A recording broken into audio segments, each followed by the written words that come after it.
All right. So today I have someone who's not even 20 years old and has already closed 8 creative deals. Colin Hughes in the building. What's up, dog? How's it going? Thanks for having me, man. I appreciate it. Bro, super stoked to have you here, man. I'd love to know you. So you've closed 8 creative deals in how long? Probably the last 5 months around that. Unbelievable, man. That's so impressive, dude. Tell me where you were at a year ago today and how you got to where you're at. A year ago today, I was literally a Yeah. senior in high school. I just graduated, bro. So now I'm a freshman. Well, I'm about to be a sophomore in college now. But dude, a year ago, I was on the phones trying to get deals. Took me a really long time to get to the point I'm at now. But for anyone watching this, it's definitely possible and it's going to take time. But after a while, you're just going to get good at something. So find something you're good at and just stick to it every single day. Yeah, I love that, bro. You just jumped right in. What made you want to get into real estate? Well, I joined Subto partly from my parents. They're both into real estate, but I mean, it was really tough at first, right? So I used to play golf. I was trying to go that route, and I kind of figured out that route's not going to work. So I started real estate. I started watching videos. I started learning, and from there, I kind of was like, okay, what niche am I going to do? Because there's so many ways to make money in real estate, and I knew the lowest barrier to entry to start would be doing Subto wholesaling because you don't really need any money to start. Really, all you need is like a phone and a laptop and internet connection. So all I started doing was, I started dialing real estate agents. I found leads on Zillow and it just took off from there. So you got your first deal going on market. I'm assuming it was on market deal. On market and direct to agent. I love that. Tell me what that process looks like for you when you're looking for leads on Zillow, or are you using any other software or just Zillow? So when I started, I used Zillow and I actually bought PropStream as well. So I kind of on PropStream, you can kind of have filters. So like lower equity, lower interest rate, no HOA or HOA. You can kind of pick what you want on it. So I started with that. Now I have a whole team that pulls leads for us. So once you kind of make some money and you start having success, you meet other people who are doing well in the industry, and then you kind of find ways to work together. So that's kind of what happened there. Okay, so you started on market. You were calling agents. What did those calls look like? Really, when I started, I had a mentor, Gordon, who I'm still working with now, but he is very good at sales. He basically probably closed like 7 or 8 Subto deals before I even met him. So all I was really doing was cold calling and really just doing the initial outreach and basically finding out if they're interested. And if they're interested, then I would kind of bring him on the phone. And that's what our process was for the first like year of me calling. And now I'm closing deals, myself basically. But for the first part of my journey here, I had someone who I can rely on. He was basically like a mentor to me, but also he kind of helped me in the business as well, which was awesome. So you would basically reach out to the agents, have some sort of initial conversation with them about the property and maybe about the seller situation or those types of things. And then would you position like Sub 2 on that call, or were you just kind of digging around to get like idea in terms of motivation and equity and those types of things? That's a great question. Yeah. So when I first started, honestly, dude, I didn't even really run numbers. I was really just asking, like, hey, are you interested in seeing this option? Now I have a whole strategy that, I have a team of cold callers and stuff like that. And I kind of implement my strategy to them because I've kind of figured out what works and what doesn't work. It took me a while, but it's a tough process, right? So for anyone new, like when I first started cold calling, I didn't really get into the numbers. Now if I cold called an agent, I'm getting directly into the numbers. I'm going to try to get in the mortgage statement. I want to know everything. But if you're newer, it's probably better just to call and then figure out if they're interested. And then from there, rely on someone to help you get the deal done. So what do you find is like the biggest, like how do you know that you may have a potential deal? So you call the agent and you're asking them, I mean, are you just saying like, hey, listen, I noticed that this property was purchased in 2022. I noticed that the loan balance, I mean, like how are you positioning that so quickly in the first call?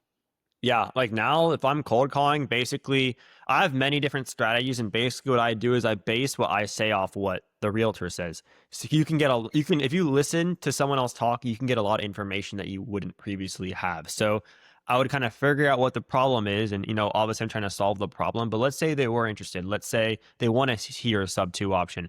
I got to get the loan balance, I got to get the interest rate, I got to get the PITI, and also make sure there aren't any other arrears or liens or anything like that. So 100%, like on the first call, bro, like I'm gonna call and get everything I need, like 100%. But when I started, I basically would be like, hey, Gordon, or hey, whoever, can you call them and can you do this for me? Because I'm not at the level yet. Got it. So how are you positioning it? Are you just saying like, look, do you think your seller would be open to some sort of creative strategy, or is there like a go-to line that you use to kind of open that up? Honestly, I never even mentioned the word creative, and there is a reason I say that, right? Because I think a lot of real estate agents see creative or sub two as a negative thing, and because a lot of people who are in this industry have been burned before, right? Something happens, and there's a lot of liability involved when you're doing a sub two. So I always say, hey, we're going to take over the debt or take over the payment on the property, and usually if you say that, they seem a little bit more willing. And also, it sounds like a higher quality conversation versus saying, "Hey, do you want to do creative?" Do you position, covering closing costs or those types of things? Is it like, hey, do you think your seller would be open to us taking over the payments, maybe covering your costs and the closing costs, or do you not really get into any of that? Is it super light? Yeah, yeah. I'll usually mention the closing costs as well. It's an extra little thing we can mention. Also, like the 3%. I'll mention that. Sorry, I'll mention that as well, though. So basically, this is the line for many cold callers. Hey, are you open to us taking over the payment, paying your 3% list commission, and paying closing costs as well? If you're open to that, can we take that payment over?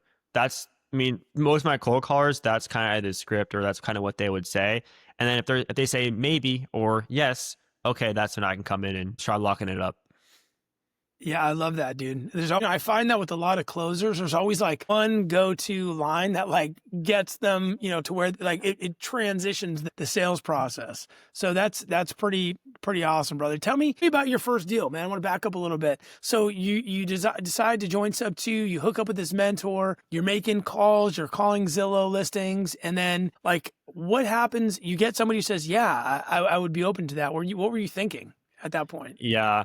I was definitely very excited. I remember that my first deal, I called the agent and she was like, "Hey, we're open to sub two deals. Is that what you're calling to offer?" Because she probably got like five other people that offer the same thing we're offering. And I was like, "Yes, like, yeah, that's what we're trying to do. You're in the right place." And basically, I know from that call, I got like the interest rate, the balance, and the monthly payment because that's, necessary for a sub two.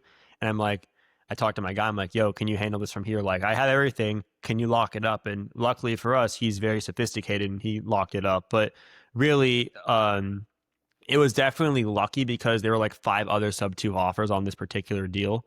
But luckily for us, it was, our company that got it done, which is awesome. But it's definitely like one of those things where you call every day, everyone tells you no, and you do that over and over again. And then eventually someone is like, yes.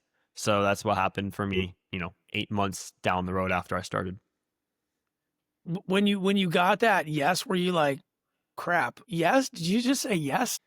Yeah, bro. I mean, I've had a couple other cases where people have said yes, but something, in sub two deals, a lot of things can happen. So I've had like probably three or four deals prior to that call that were, we had the offer out, we were trying to move it forward to closing, but something happened. So I wasn't too excited just because I'd known from the past like what's happened. But I guess it's, I wouldn't call it luck, but you definitely have times where things go in your favor. Yeah, I think sometimes it's like the right place, the right time. So Absolutely. just in terms of, that first win. So first, I mean, are you able to share what you made on that deal? Honestly, I wonder, I don't even remember how much. I know our assignment was probably around 15,000. I think I JV'd. I probably made like 10 to 15% of the assignment because I really only just did the initial outreach. I Yep. don't know the exact amount, but it's probably around 10 to 15% of 15,000. So obviously now I make a lot more, but for your first deal, you're only going to get a very small amount on it because you're not doing much. Like literally, I had one phone call and I passed it over. I'm like, I don't know what to do from here. You take it over. Yeah, I think that's pretty normal, 10 or 15 points on just doing the initial call if you bring a closer in and those types of things. But I think the bigger thing is, you're probably like stoked, like, dude, I made some money. This thing works. Like, this is kind of real. Were you kind of validated in that space? Like, I mean, I would imagine after having two or three deals fall out that, once you got one to go, you're probably like, oh, this is okay. This works. Yeah, I think Dude, like when I got that first payment, like the pay, it wasn't that much money, but I was like, dude, like it's possible. I Mhm. didn't realize it was actually possible. And then from there, dude, I think I got another closing like right away. And then I kind of took off from there. It's like a momentum thing. And in any business, momentum is huge, right? So once one thing happens, it can change everything. And that one deal, it literally changed everything for me because I kind of got more confident on the phone. And I think I started taking more responsibility, and I built myself into like the closer role on that side. And also like I got really good at talking to people. Like, I can Right. go in interviews, I could talk to anyone on the phone. I never felt like a sense of nervousness or anything. Like I was ready. So having that confidence from that deal like changed a lot of stuff for me that I'm very happy to say I'm doing now. So now you'll approach those agents with that just more confidence because you know that you can provide a solution. You've seen it through all the way, and I would imagine that when you got that first check and you're like, all right, well, we moved this for, let's say, 15, 20 grand or 10 grand or whatever it is. You're probably thinking that, like, if I just level up in these other areas, bring on these other closing skills or underwriting skills or both, that I can get more of that pie. So it probably incentivize you in a way to get better as well. Absolutely. Yeah. That's the thing. Like wholesaling is great. Like I love it. I'm very happy I've gotten started. But yeah, it's definitely different, right? When you have, 4 or 3 people involved, because like everyone wants a piece of the pot. So obviously getting better, as you get better, you're gonna get more of the pot, which is definitely awesome. But I'll tell you, I'm definitely did it more for the experience of like, hey, like the money's great, but it's more learning how to talk to people, learn how to actually get deals done, and learn how to do the communication skills that you're not going to learn these skills that I've learned in a lot of other businesses or jobs. Like cold calling is a pretty tough thing to do, dude. It's definitely not for everyone. So having that skill, you can take it to basically like anything and you can take it with you for the rest of your life. Yeah, bro. And listen, I love your mindset around this whole piece, right? A lot of, I think a lot of guys get into Subto and they come in the community. I've been in since the beginning of 2022, and I get people hit me up like, hey, if I had to make 10 grand this week, how would I do it? And I just tell them, like, you should go get a job. Like if you need to make 10,000 bucks or you need money now, like this is not the business for it. And I love your mindset around like learning the skill and leveling up in the skill. And that's like just like really thinking like long term. And the thing about, real estate is that it's always changing. Like some things work today that, they're not going to work, tomorrow. But as you build your skill set, you're going to be able to evolve into different things. So you're thinking like this long-term investor versus this get rich quick type of people who I sometimes see in this space. There's so many of them, dude. Like I've had a lot of wholesalers hit me up and they're like, dude, I need to make 60K in the next 90 days. And I'm like, dude, you have no experience. Like, sure, like there's definitely one person that can do that. But remember, in a real estate transaction, it could typically take like 30 or 40 days to close.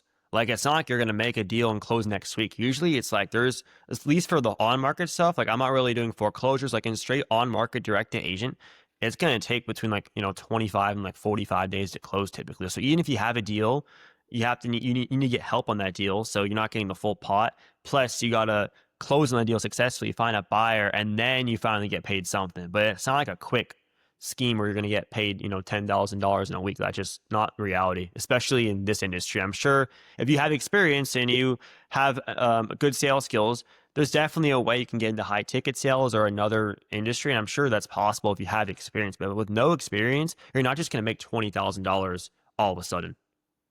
Yeah, I totally agree. I think a lot of times people are just, unrealistic in their expectations. And I just had a conversation with another guy right before this deal, the same deal. He was talking about the biggest downfall with new guys is their expectations in terms of how the business works. And so I really love your approach. I would love to know, especially for a guy who's done, you've done 8 creative deals in the past 7 months, let's call it a year, whatever. It's still, amazing. If you had to get a deal, I'm not talking about make money. I'm not saying you needed a closing in the next 7 days, but if you had to find, a Subto deal or a seller finance deal or whatever it is that you're doing outside of just Subto, if anything, where would you go if you had to give advice to like a friend or family member who needed to put a property under contract, assuming, they could get it to close? That's a great question. The number one thing I would say is you need to find people who actually have done deals. That's the biggest thing. Like be around people who are actually doing deals. Because when I started, I didn't have any of this knowledge I have now. And I learned it from other closers, right? So you need to be around people who are doing deals, not people who are faking it. Like they're actually having deals, they're having deal flow, they're getting opportunities every single day, and there's actual proof they're getting these deals done. All right. So luckily for me, like our team's great, and we're doing probably get a few opportunities every single day. I think we have 4 deals under contract right now.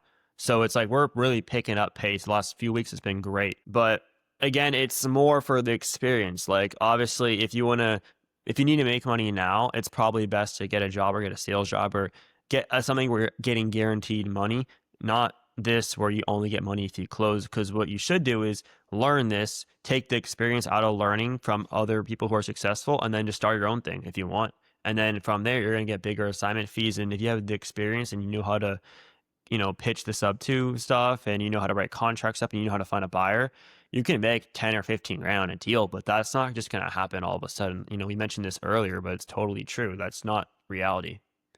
Yeah, it takes some time. Would you say that going DTA, direct to agents, is you feel a better way about getting that deal, or pulling maybe like a expired listing lead list, or what's the best lead source in that regard? I prefer direct to agent. I've tried foreclosures. I've tried, other things as well. I think direct to agent is the best, but again, I am a licensed agent, so I'm in that world, right? So I did get my license partly because I work with agents every single day, and it makes me look better. And if I'm on the phone, I can say, "Hey, this is Colin from eXp Realty giving you a call." So they're automatically going to want to talk to you more because they feel like they're similar to you. So I prefer direct to agent because of that route. But again, like there's not really a right or wrong thing to do in real estate. I think there's so many ways to be successful. It's really just a matter of finding that one thing you want to do and just really hitting it hard. And if you can learn like the ins and outs of that thing you're doing, you're going to make a ton of money. But hopping from one, like let's say you want to do direct to agent and then you're not having any deals in 2 months. Okay, now they want to go to foreclosures. You're going to keep bouncing around and you're going to know a little bit of all these industries, but you're not going to be an expert in one, which is going to probably make it a lot harder for you to make money in the long run. So then that is such good advice, because you're so right. A lot of times guys will start in one area. I want to do Subto deals. I want to do seller finance. I want to call, pre-foreclosures. Like they're just bouncing around, and they're getting a little bit of knowledge in each one of them. And instead of just being, 1 inch wide and a mile deep, which sounds like that's what you do. So are you only focusing on market Subto deals? Like, is it only Subto, or are you doing other creative strategies too?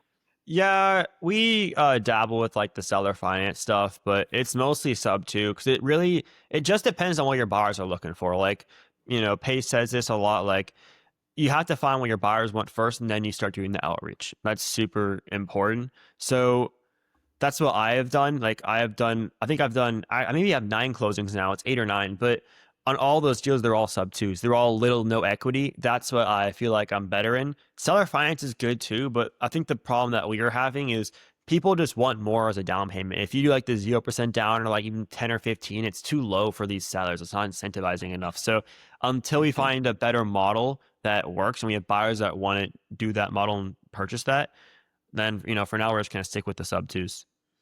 Yeah, that makes sense. And what you're talking about, if I'm understanding you correctly, is just the entry fee for the end buyer. Meaning, a lot of your buyers are looking for the lowest entry fee they can possibly get. Like how they want the least amount of money to get into the deal. Am I understanding what you're saying correctly? You're absolutely correct. Yep. So then let me ask you this. Are you keeping any of these deals, or are you just wholesaling all of them? I want to keep them like right now wholesaling, but I actually talked to a few people last week about this. The thing is like the money's great, but it's definitely probably time for me to start, and actually putting my bread in this. Like, that's what I want to do next. But for now, we're just wholesaling. So it's really is a matter of, hey, do you have enough capital to buy the deal? And obviously I can get the deal at a discount because I'm the one actually technically wholesaling it, right? So you can get it for a lot less than a normal buyer would. So I've thought about it, dude. And I actually really want to. But again, I just don't necessarily have the capital. Like I'm starting another business right now. I have a lot of other things I'm doing. I'm doing content. So I have a lot of other obligations that I'm dealing with right now, but I'm very interested in buying as soon as possible. So then your buyers in the are you focused on just like one particular market, or are you doing like, where are you where are you getting most of your leads in terms of like location? Is you staying in one area or all over the place? I wouldn't really say all over the place. I mean, that's pretty general, right? Yeah. Like there's obviously like Houston, San Antonio, Dallas, New Orleans, like these major hubs are what we're really hitting. Like Atlanta's another market, Kansas City. Those are like the six biggest ones we're hitting. Obviously Florida as well, but I'm originally from San Antonio, Texas, so most of my deals I've done are in San Antonio. But Texas is a really good market right now, so that's probably our number one market. But I mean, there are like some we have some New Orleans deals that just closed. We're hitting Atlanta right now. We got Kansas City. We do Phoenix as well. But it's really, to answer your question, just the major hubs. Yeah. That's really it. It makes sense. And then your buyers. So have you got to a point where you know like what your buyers are looking for? Like basically like, oh no, that's like, 5.5%. We have no buyers for that in that market. Or entry fees over, 8% or 10% or 12% or whatever. That's not a deal. Like, are you at the point where when you get a lead in a certain market and okay, it's a 3-bedroom, 2-bath, so it's going to work for this person, whereas maybe a 2-bedroom, 2-bath wouldn't work for that person. Like, do you feel like you have a finger on the pulse in terms of what your buyers are looking for? 100%. You have to. If you want to be successful in this business, you have to have a very good idea of what your buyers are looking for. So if it's like an HOA or non-HOA, how many beds and baths, square footage, location, zip codes. Like, yeah, we have a whole data team that pulls leads for exactly what they're looking for. So it makes it a lot easier already. And then after that, like, you get the location, the zip codes, the bed bath count. Then it's really a matter of the equity position in the deal. So if it's a no entry or no equity or low equity, it's going to be a lot more appealing to our buyers because that entry fee is going to be pretty low. So you're 100% right. Like we have a very good idea what they want. And obviously we usually pre-shop the deals. So before we even like ink it, we have a few guys who are already ready to go basically who want to pursue the deal. We don't really like to shop the deals around because that can turn into like a nightmare sometimes, especially if you have no buyer and then, something happens with the realtor and they're like, hey, why is there no buyer here? And then it falls out of contract. Yeah. And then that referral partner becomes no longer a referral partner. Yep. Yeah. It Do ruins you ever, relationships. Yeah. oh Hmm. no, go ahead. What were you going to say? Yeah. I was going to say, like, it's part of our business is we're trying to help real estate agents sell properties they can't sell traditionally. So if you have this deal under contract and you shop it around, you can't find a buyer, that's harming the seller and the agent. So you want to avoid that at all costs. Yeah, no, definitely makes sense. When you lock something up and you can't move it, that sucks for everybody. Literally sucks for everybody. I'd be curious to know if you're doing on market deals and you're putting them out to your buyers before you have them locked up. How are you positioning that so you don't lose the deal? Are you just not necessarily disclosing that it's not locked up, or how are you positioning it? Well, to be fair, I am on the acquisition side. I do some dispo, but not like a crazy amount. But usually we have vetted buyers. These guys buy multiple properties, a month or every short whatever period of time they're buying from us. So they're not gonna try taking the deal. And usually, like this is the thing too. If we're showing our buyer a deal, we already have built a relationship with that real estate agent, and they already know where the people to use. Because to be fair, like the knowledge I have in this industry and my partners and our team as a whole, we're better than probably 99% of the other companies because we've done this, we've dealt with everything basically, and we know exactly what we're doing. We know exactly what we're signing up for, right? So usually the buyers, we're not gonna shop around to the whole country. It's really just a specific pool of people in our network that we have. And I guess we'll see what happens there. And if they're interested, then it's probably a really good deal. Yeah, that's smart. I would love for you to take me through kind of the process on the acquisition side. So you have the initial call with the agent, and you position, lightly, Subto or taking over payments, and then what do you jump offline, run the numbers, and then put something in writing, or do you do it on a call, or are you writing the offer? Are they writing the offer? What's happening there? Yeah. So usually like the process now, I'd have one of the cold callers bring me an opportunity. Usually I want to have a mortgage statement or some idea of what the numbers are. So whether it's the statement or they're verbally giving us the numbers, I want to have that. And then basically I would call and just run up the numbers with them myself and pitch the numbers and say, hey, this is what we can do for your seller. This is what we're going to do for you. Are you open to that? And they say yes, and me and my partner will draft it up, and then we'll literally shoot them an email. It's not really a hard process. It's really the hardest part, honestly, is probably the lead gen at first if you have no experience. But once you get good at that, you're just gonna have a pool of leads. And really, all I'm doing is when I'm doing the wholesaling stuff, I'm just sending offers out. Like that's what we're doing. We're discussing offers. We're talking to the other side, the dispo, the buyer side, and saying, hey, is this property, this opportunity match up to what you guys are looking for? So we usually pre-shop it. And then, so then what is the biggest pushback that you get from the agents? Like when you do that, you put numbers out in front of them. What is like the number one objection that you get and how do you overcome that? Absolutely. Yeah, it's definitely liability, 100%. So if you're obviously you know this pretty well, but to the viewers who are trying to do Subto deals, it's definitely a pretty hard thing to get started in. So what we usually do for the liability stuff is we'll draft a note and a deed of trust.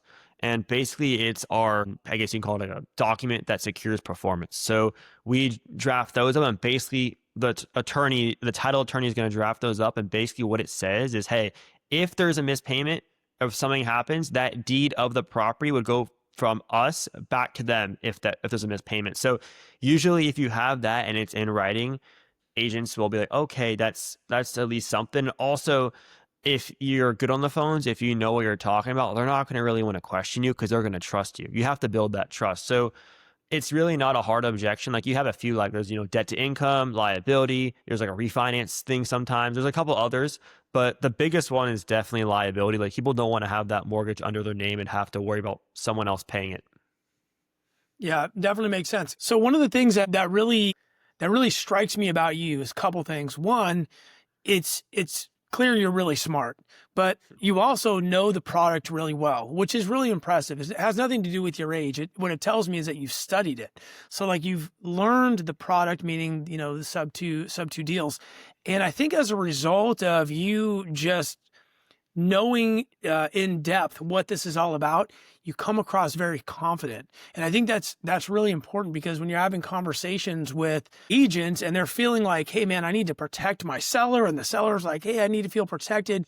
And just very quickly it was like, hey, what's the biggest objection? You're like, boom, it's liability. And this is how we solve that problem. And I think that the way you carry yourself and the confidence that you have as a result of being prepared probably is one of the reasons that you get so many deals, because you can answer those questions, but you can do it confidently. It's really impressive, dude. I got to tell you, it's really impressive. I really appreciate it, but it's true. Like I studied, like I learned this, and once you get really good at one specific thing, you're gonna beat the rest of the crowd out. So that's the truth. And on the phone, like I can have any conversation with anyone. I'm gonna make them feel comfortable because I've done it before. I've done tons of these deals, and I have guys who I know who have done 30, 40, 50 of these deals. So having that confidence definitely shows on the phone, and I think you get that naturally after tons and tons of practice. Yeah, 1,000%. I think it's just like any other business that you get in. What even doesn't matter what that is.